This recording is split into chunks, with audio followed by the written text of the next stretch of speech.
Welcome to this episode of Kill the Cat, where we're discussing Middleditch and Schwartz, a Netflix comedy special by Thomas Middleditch and Ben Schwartz. We're going to be looking at how, even though this show is completely improvised, there's a deep and natural understanding of story structure and character that shines through. You'll probably enjoy this episode a bit more if you've seen the show, and there are some spoilers, but they aren't as bad as usual, so feel free to stick around even if you haven't. Now, on with the episode.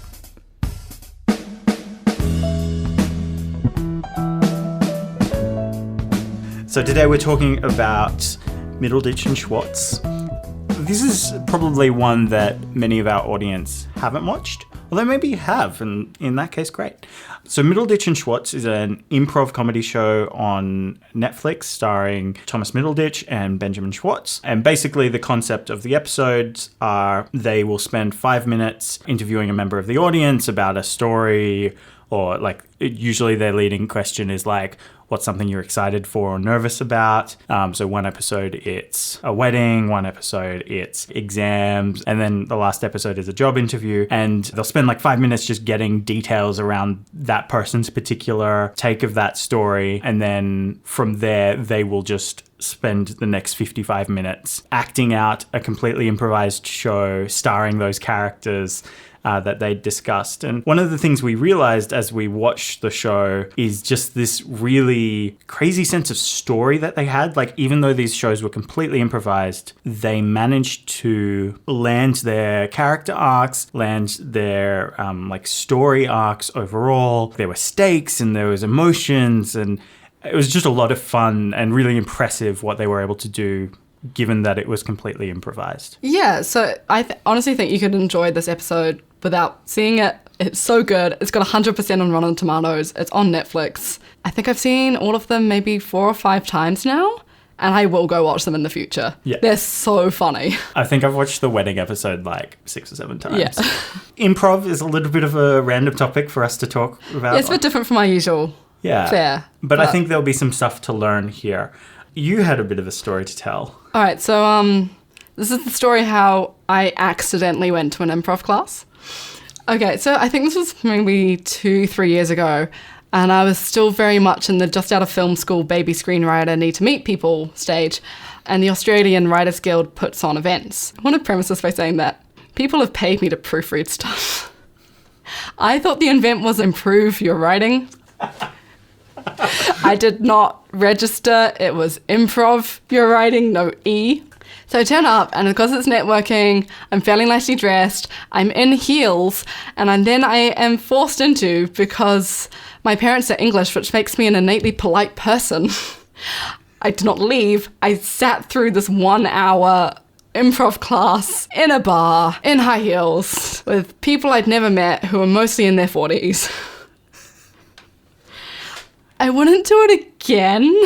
It wasn't terrible. Good story. Yeah, great Didn't story. bank any contacts out of it. Oh, that's a bit sad. The whole time I was like, there should have been an E, and there wasn't an E, and you should have read that. You have the ticket.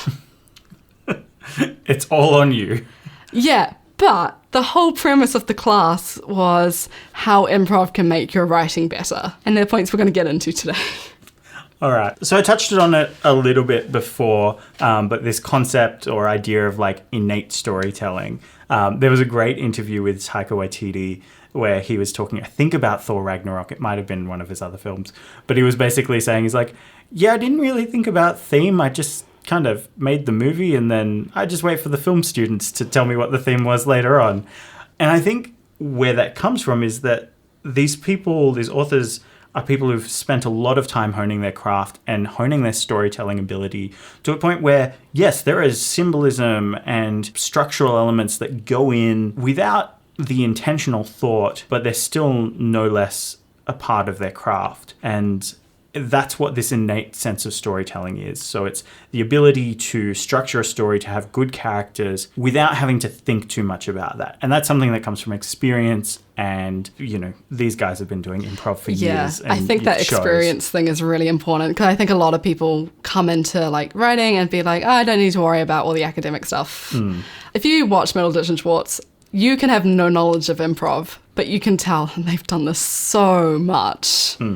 And the reason they come up with 3 amazing stories, on the spot, I'm betting they even have, a checklist. Not physically, but like mentally. So today we're just going to be talking about how to tell a story Yeah. from two comedians who made up 3 amazing stories on the spot and how they did that.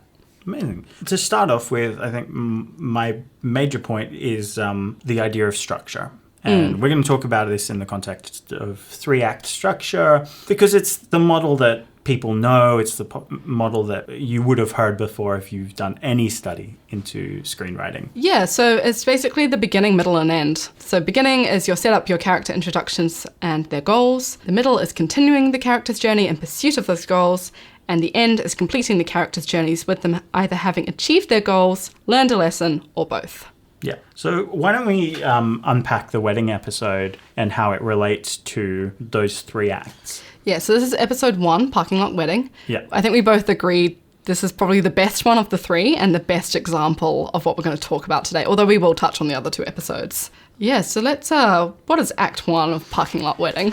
So in Act 1, our first scene, we are introduced to Dave, who is nervous about getting married. It's his wedding day, and he's at the back with Corey, who is one of his groomsmen, who he tells is bumped up to best man, and Corey just wants to be a good groomsman. We have some jokes about the fact that they've only known each other for 3 years, which comes from the story of the audience members. We get some information revealed about the fact that Dave doesn't really trust Sebastian, who is his brother, and we also hear about Short Paul, who is a guy who had dated Kathleen, who is the bride, a long time ago, and Dave wasn't aware that they had dated at any point. That's a lot of setup.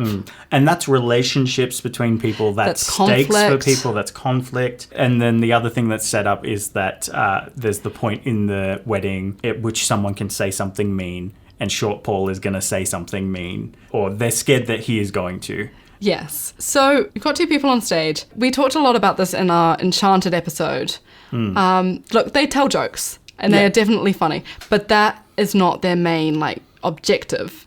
They're setting up characters, they're setting up relationships, they're setting up stakes, and they're setting up conflicts. The intention is to tell a story. Yeah.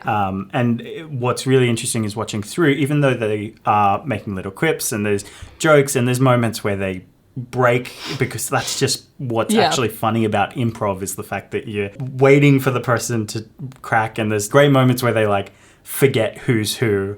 I think it's the 2nd episode. Is it the 3rd? I think it's the 3rd one. They get into this really complex body swap storyline, and at some point they have to wait, stop, and they just discuss the plot. And they're just it's probably 5 minutes of them just trying to figure out what happened. There's one in this episode as well where they're just they've forgotten a name. They've forgotten a name. It's I'm Amber, and they're I don't think it is. My nickname is Amber. Your nickname is just a whole other name. Yeah. It's Marnie's my sister's name. Your parents named 2 kids Marnie? Yeah.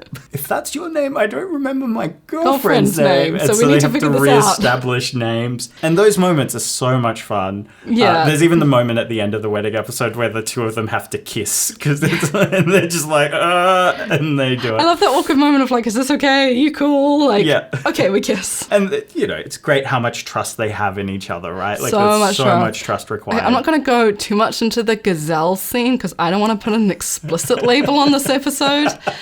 I'll just say that one of them has the other act like a gazelle, which doesn't sound bad, but it gets worse. And just the amount of trust you would have to have on someone to be anyway. So those are all the setups for Act 1. They do a lot very quickly with a number of characters. Act 2 comes around. We actually get a few new characters introduced, but they're mostly to give us context for the other characters, and they end up raising sort of the stakes for some of the others. We meet the parents, we meet the bridesmaid, but most importantly, we get Short Paul's backstory. I actually love there's a moment where Marnie/Amber is something happened in my past. And Short Paul's do I want to know? And then Ben Schwartz is no, this isn't going anywhere. And you can see him turn it back on Short Paul. It's but tell me. Thomas is I have something in my past. And they latch onto that instead. Yeah. There's a couple of moments where they try things and they very quickly go, nope, this isn't going anywhere. And they go into another plot line. Yeah. Which I think is really cool. Again, just so much experience to be this is dead end. There's also a couple of great moments where you'll see one of the actors will set something up as a character and then jump into another character to play out what he's set up while keeping like the other actor as the same person as they were. As Kathleen, he sets up something for the ghost and then jumps into being the ghost. Yeah. But things like that where they're always thinking a little bit ahead, but they're also aware of when something's not going to pan out. And they just... Yeah. And I think they definitely pick up like laying down things. We will get into the ghost because the ghost is amazing. Just when one of them says something and just a little note of like, okay, that's a setup, potentially for something later. So we said Act 1, going to say something mean. Yeah. In terms of Act 2, sorry, we keep getting sidetracked. So we meet the parents and friends, and Short Paul has a few things that get noted. One, we find out that he loves Kathleen and that they had a very intimate love experience. In 6th grade? In 6th grade. Yeah. Which is a very uncomfortable... Thomas says that, and Ben just gives him this look of like, oh... Really? But they just have to go with it, and they just keep going. And they keep it. And it just becomes funny. this ridiculous mess of a thing. And then it climaxes with him wanting revengeance. Revengeance. He does a full Shakespeare soliloquy off the side of the stage. So, yeah, you actually put in your notes, go with like common tropes and stuff, especially for this. So his backstory is basically Batman's backstory. And then, yeah, the thing where he goes off is like straight out of Shakespeare. Yeah. And he's kind of doing a semi-Shakespearean talk. I will take your breath. And then we get a ghost. We get the ghost, which is just this great moment where Tom Middleditch isn't ready for the next scene. He's just walking across stage. He's like, I'm a ghost. And just keeps walking. And Ben's just like, we'll find out about you later. He's like, it's just, I'm not ready. I need to go. And Ben is like, you can't just say you're a ghost. You can't just leave us there. So now there's a ghost. Yeah. Because Tom wasn't ready. Side note, we just walk around our house being like, I'm a ghost all the time. Yeah. All the time. It's brilliant. Oh. And so Act 3. Act 3 is where we resolve conflicts and we show either characters learning a lesson or achieving their goals. So we learn that the ghost was the robber, which is this beautiful like payoff that combined the ghost setup with the Batman setup. Yeah, basically Paul thought he shot a clown. And that's another, going back to Act 2, another key point for Paul is that he thought he had killed someone, but he didn't even say something cool. He said, whoopsie doopsie, as he did it. And it's like this lingering character trait. That's his character ghost. Not the actual ghost, like John Truby's ghost. Is that he said... It starts off as oopsie whoopsie and then it becomes whoopsie doopsie later. Yeah. Then he said whoopsie doopsie instead of something cool. And we find out that Dave took credit for the kill. Yes. And that's why we think that Kathleen loves Dave instead of Short Paul, but Short Paul actually saved them from the robber. So there's a lot of setup in Act 2. And there's the longest scene happens in Act 2 as well. I was timing them out and most of them are like 3 to 4 minutes.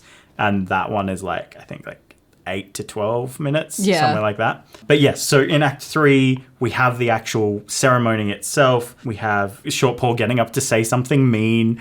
He goes on his whole thing. We find out that the ghost was the robber. If something mean enough is said, then the woman gets to choose. This is a rule that comes up. There's the great like running gag of the ghost just being like, I'll allow it. And we find out that the ghost was the robber who was killed because Short Paul doesn't have any evidence to like prove what happened that night. And he's like, I could prove it. I was there. Twist. And they got a twist into an improv show. Amazing. And then Kathleen ends up choosing Dave regardless. And Dave, because Short Paul had done that, bumps Corey down to 7th because he didn't do the one thing Dave asked him to do, which was to stop Short Paul from interrupting the wedding. And he bumps his brother Sebastian up and trusts him. Sebastian doesn't do his crazy speech. He just does a nice little, like, I love you guys. And he's like, I love you too, Ghost. I think Tom is playing the Ghost at that point. Yeah. He's like, and me too? Like, he gives the bait for Ben to play to. And then he does. And it's like, oh, that's all I needed to part. That's my unfinished business. And he like goes off the stage. And it's like, he murdered someone. He was a robber. I'm going to heaven.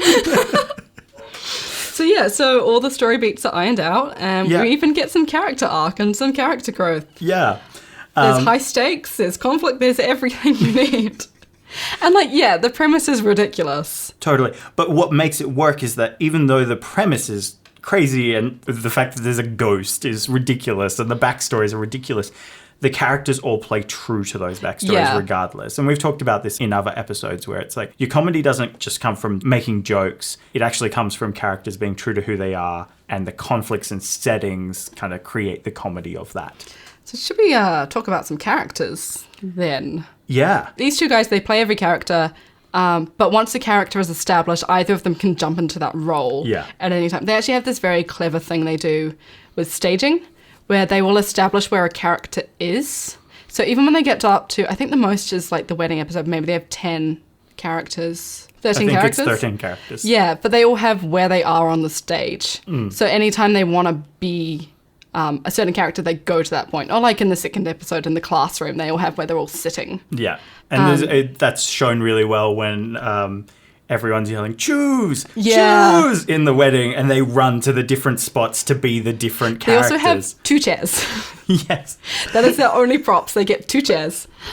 I love when they mess with each other. Yeah. Just like during the wedding episode, especially with like Short Paul, and they've like one's got to stand on the chair to be taller than Short Paul, and he's like jumping between the 2 characters. And then Thomas keeps making out, he's playing Short Paul, he keeps making out that he's going to like talk to Ben, not talk to Ben, talk to Ben, not. Yeah. He's like jumping on and off the chair, being like, Thomas.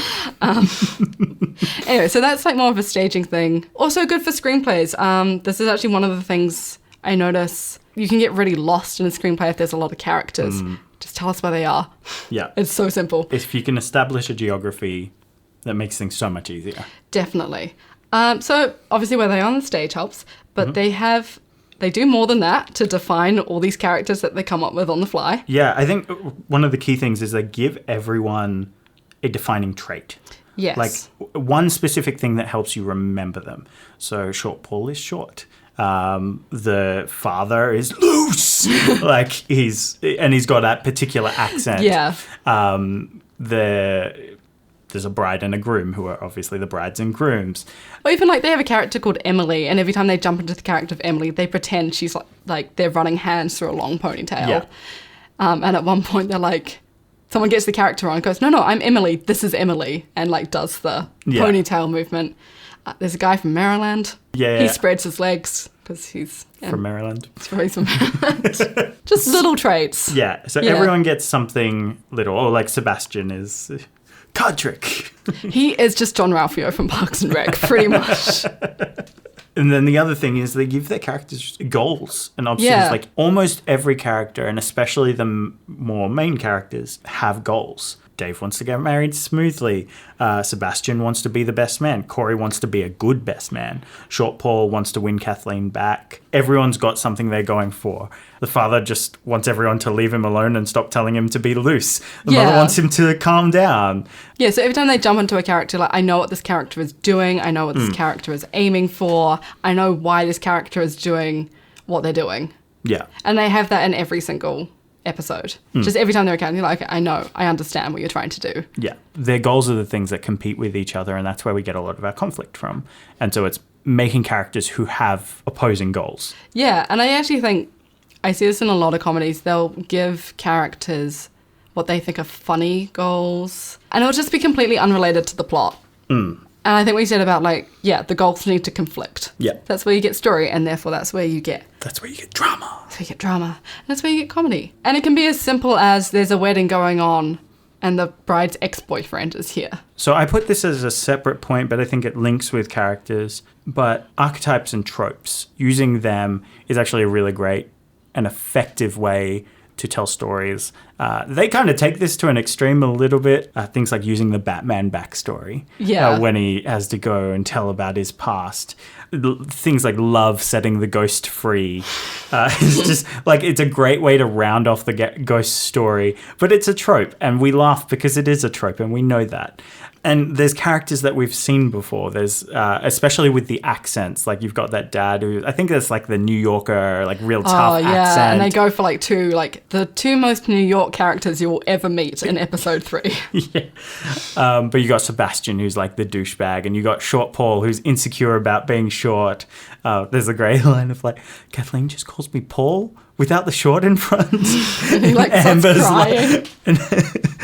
And Amber's like, you call yourself Short Yeah. Paul. But yeah, so using archetypes and tropes really adds to. But the characters, I feel like as they go on, they don't feel super tropey. Like, I think it's totally fine to use that as like a jumping off, especially as you've got two people playing everyone, and the only way to distinguish is like different body language and slightly different accents. Yeah. Yeah, I think back to like the Classroom one, where they kind of label it as like, they don't mean to do the Breakfast Club, but it kind of heads that direction. But those characters get depth the longer they stay in them. The last episode is interesting, is that it mostly focuses on just two characters, which is two best friends. Yeah. And they're probably the most like well-developed. Everyone else in that is a bit of a caricature, but like you get proper journeys on them, and they even use... They talk about the fact that it's like, we had what we wanted, but not what we needed, which was like... is the most basic storytelling ever. Yeah. So let's talk about payoffs. Setups and payoffs. I think this is one of the most satisfying things to see in comedy, but also in any movie. Like the famous one is Chekhov's gun. I think the fun thing about these improv shows is they create inside jokes. So usually that would just be with an audience that was there on the night. This is a bit different because it's, for Netflix and they filmed it. Like they refer to things like Batman, but they're playing off jokes that they established, or even before the episode begins when they're chatting with the audience. Yeah, it's the conversations with the audience and they'll laugh at the stories that the audience come up with, because it's like, stories are fun, and they can poke and prod their audience members a little bit and have a laugh at that, and then pay those things off later on. Even just the introduction of certain characters ends up being a payoff. Yeah, like the guy from Maryland. In the second episode, they just interview the most amazing woman. They just find this woman, and she's like a mum of 2 small kids, but she's also working, I think she's also working full time, but doing classes at law school at night. And her story ends as like, I want to be a lawyer so I can change the world, but sometimes that's really hard because my son just wants me to be home. And you're like, whoa, that got really heavy. But then she gets into the fun things of like, I have a cool professor, and there's a guy who likes to remind everyone he's from Maryland, who likes to mansplain things. Yeah. So they can also just like, I'm Stanley, I'm from Maryland. I can't do accents. And you laugh because they've just created an inside joke. So things like the ghost, which was just random, and they're like, we will pay that off. Yeah. I think in the second one, so the central conflict kind of begins. That's such a strange one. And like an alien gets introduced halfway through, and like Ben is super into it, and Tom was like, no.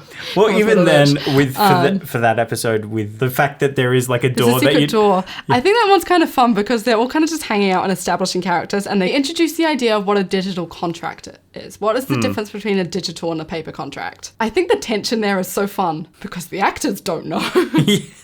Like, we don't know, they don't know. So you're waiting for them to come up with something. And like, they spend a lot longer in that episode looking for the hook. So the teacher gets really spooked at like digital content and leaves the room. And then someone else is like, I think it's the Maryland, I'm going to leave. And then the American student is like, don't go through that door. And then the whole kind of way, they're kind of trying to find their way back to, what does a digital contract mean? And then the teacher comes back and it was all a test. The slow clap. Which, again, it's another trope, right? Like the villain walking in. The now you see me moment of like, it was Mark Ruffalo all along. Oh, God. I just spoiled Now You See Me, but don't watch it. It's not very good. Also, you can pick that twist from like a million miles away. So, and I think they're building a story, but you can't let it expand forever. So I think it's that Act 1 thing of like, here are our characters, here are our conflicts. But they're also like picking up little things like, can we pay this off later, and keeping them in mind. Yeah. So these are all pretty basic storytelling devices. And, we're not revealing any brand new information about how to tell stories, but what we're pointing out is the fact that you can get to a point where these things can become so innate that you can do them on the fly, that you can be aware of them as you're writing, as you're acting, as you're directing. I did want to touch on, I think, knowing that our audience is probably more filmmakers or people a bit more interested in more traditional film, and just address the difference between improv in live shows and improv in films. So while improv works really well in this show, it often falls flat in films. I think we can name a bunch of forgettable Hollywood summer blockbusters that were just... try for a lot of improv. Yeah, where it's just comedians improving funny lines and riffing off of each other to make up their dialogue. And these movies can be really quotable. I think of Anchorman, when I was a teenager, being really quotable. I go back and watch that movie and go, this is not a very good... I refuse to rewatch that movie because I'm worried it won't hold up. It doesn't. Okay, because I really liked it when, how old were we? 12-ish? Oh, I think I was 15, yeah. Yeah, that's funny when you're 12. Yeah. And I just don't want to watch it and be like, oh, this is no longer funny. Mm. In my mind, it's still hilarious. There are some movies that pull this off. I think Thor Ragnarok is probably an example of a movie that I love, that really pulls off improv. And there's so many great lines we'll be the Revengers, or I want revenge. Do you want revenge? Sun's coming down. Sun's going. Just stop saying that. And when you look at Thor, a lot of the scenes are improvised. But part of the reason it works is that the scenes are performed and prepared with intention. And the intention is always based around character or plot. So, for an example, there's a conversation between Thor and Korg in the weapons room, and there's that whole joke about, your hammer pulled you off. Yeah. And it's just Korg going, guys, can you clean up your weapons before you put them away? It's a pretty good NZ accent. Thank you. And so there's this whole silly thing around the weapon, but actually there's this really important undertone about the unprocessed trauma of Thor having lost his father. Which is just literally say losing that hammer was the equivalent of losing it. Why is your Kiwi accent better than mine? I'm from New Zealand, guys. I'm from New Zealand. My parents are from England, so there's some British in here. That's my excuse. Blame your parents. Yeah, I blame them for everything. Why not? No, I don't. They listen to this podcast. But yeah, even though that scene is very silly, it's pushing character. There's also the Hulk and Thor arguing about each other being bad friends. Yes. You're a bad friend. I saw him an edit, an amazing edit, and it started off with Captain America and Tony Stark, in the end of Civil War, being don't bullshit me, Cap, did you know? And that super intense scene, and it just smash cuts to, you're a bad friend. It's what Thor and Bruce are doing during. All this, and it's two 4-year-olds on the playground having an argument, and it's both of them trying to deal with unprocessed anger. And they have to revert to childish apologies because that's the only way they know how to process their anger. And they repair their relationship and become are able to understand each other. This is this ridiculous scene that is improv and is funny, but it's furthering plot. And that's the intention the whole time. It's prepared to further plot. It's not Jack Sparrow riffing with Paul McCartney for 10 or so minutes in Pirates of the Caribbean because it's Paul McCartney, and apparently that's enough for it to be comedy. When you use improv this way, and by this way I mean they were going scene by scene. They weren't improving the whole movie, and there were still beats that they took from the script that they were we need to still include these certain lines or these certain points throughout. But when you use improv like this, you can get your actors to loosen up and to give better performances and to bring a lot of levity to their characters, which is really important when you're dealing with, and I think Taika Waititi is a great example of dealing with some really heavy issues in a really light way. Yeah, he's known for comedy, but go watch Boy or Jojo Rabbit. Yeah. Or he deals with dark stuff. Yeah. And you can do that through improv because your actors are able to have a bit more fun with their scenes. but also by not making the whole movie improv, you can still do the thing where you have setups and payoffs throughout the movie. Yeah. Like, I think of the "Let's do get help" yes. line, which was apparently improv. I did not know that. So apparently they got to the end of the scene, which was like realizing that they're on different paths and that even though they're brothers, they kind of reconcile, but they realize they're not, working together anymore. They hit the end of that scene and Chris Hemsworth was like, "Let's do get help." And so they created the... Amazing. the first bit of the next scene to go with that. I actually think Parks and Recreation has a good approach to this, which is they shoot what's on the page and they hit all the beats. And then the actors can riff, as opposed to just like, now we riff, which I have done. Yeah. Look, it was a lesson learned. This is in web series Codependent, which I wrote and directed and Ibby edited. And I did just have one scene which I'm like, one character has lost her voice and the other needs to mime to her. Yeah. And I'm like, oh, they can have fun with that scene and like we'll see what we get on the day. I remember editing that scene. My bad. And by the way, Bernie and Emma are fantastic. I'm not like taking digs at their performance. It was just not the correct way for me as a director. There wasn't an intention going in, and they weren't given the beats to hit. And I think that didn't allow them to perform which, the things we needed. Yeah. Good lesson for me. Yeah. Took that going forward. Don't just write a scene in your screenplay that says these two characters improv now. Yes, please never write that. I will never do that again, don't worry. Should we wrap up what we learned from Middleditch and Schwartz?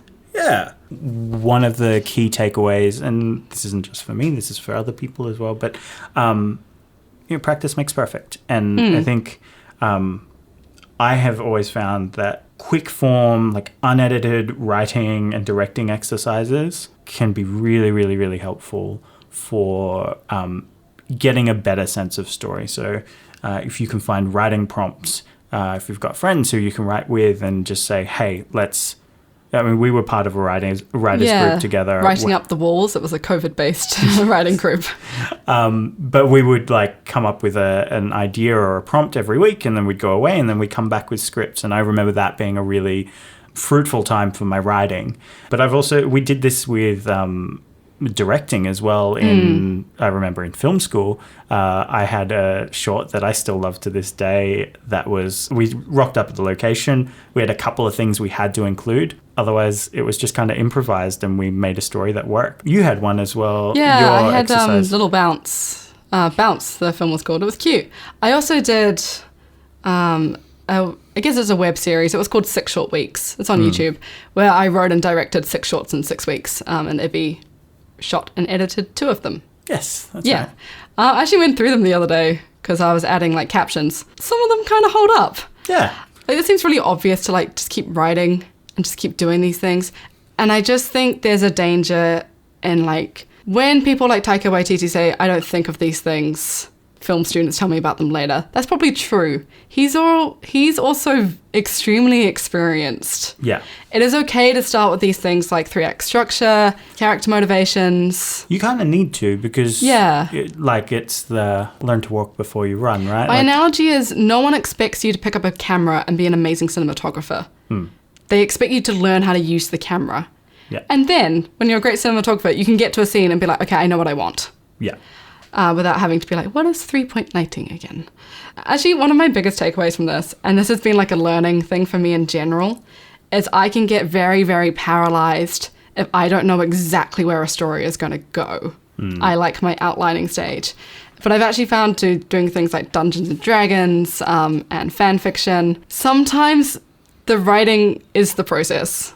Yeah. And sometimes you just got to jump in and commit. And if you do have this innate sense of story structure and you have really gone into it like we have, things tend to line up. Yeah. Somehow, magically, at the end of the D&D session, all the plot lines kind of work. And sometimes they really work. Yeah, I was saying to Kat, I've run a few one-off sessions where I've gone in with a basic idea of what the adventure might be, and the players have brought in characters with backstories or goals, and we get to the end of the session, and somehow their character arcs resolve, and the plot resolves, and it all just kind of nicely wraps itself up in a bundle, and that's the session. And it's like, you don't go in planning for that. I think there is something natural about the way we tell stories as people, as humans, and I think this is a Joseph Campbell idea, right? Like the hero with 1,000 faces, the idea, or the monomyth, but like the idea that really all stories are the one story, and that we kind of tell stories the same way. And there is a sense within each of us of how to tell a story, and it's just about growing that awareness of it, practicing it like a muscle. You gotta work it out. And then you can improv 1 hour stories, or you can churn out quick film scripts, and look, they're not perfect. You have to go back and rewrite. Editing is still a process that is separate to that. And yes, absolutely. Yeah, editing is a whole other thing. If you were to take these shows and write out the script, you could edit them and make them better, but for what they are, these are amazing stories because they were made up on the spot. If someone presented this as like a film script, you'd be like, what? Very different standards. For multiple reasons. But yeah, again, I think definitely for me, just jumping in and starting the writing process and trusting that you've done enough of these to end up somewhere okay, and then you can go back and edit later. Except for Dungeons & Dragons, you can't edit. You have to commit. Same with fan fiction, because I upload as I write. Once I've posted a chapter, I'm committed to that chapter and I have to make it work. Yeah. Go watch Middleditch and Schwartz if you haven't. And go up to your housemates and say, I'm a ghost.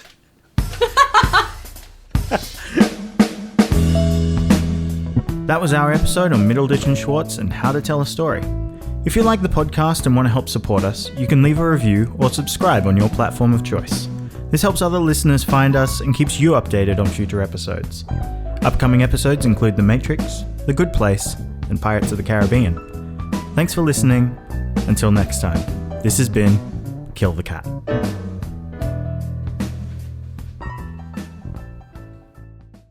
No. You're calling him Tom. Maybe he doesn't like Tom. Maybe he's Thomas. Sorry. I know you're listening. Yeah.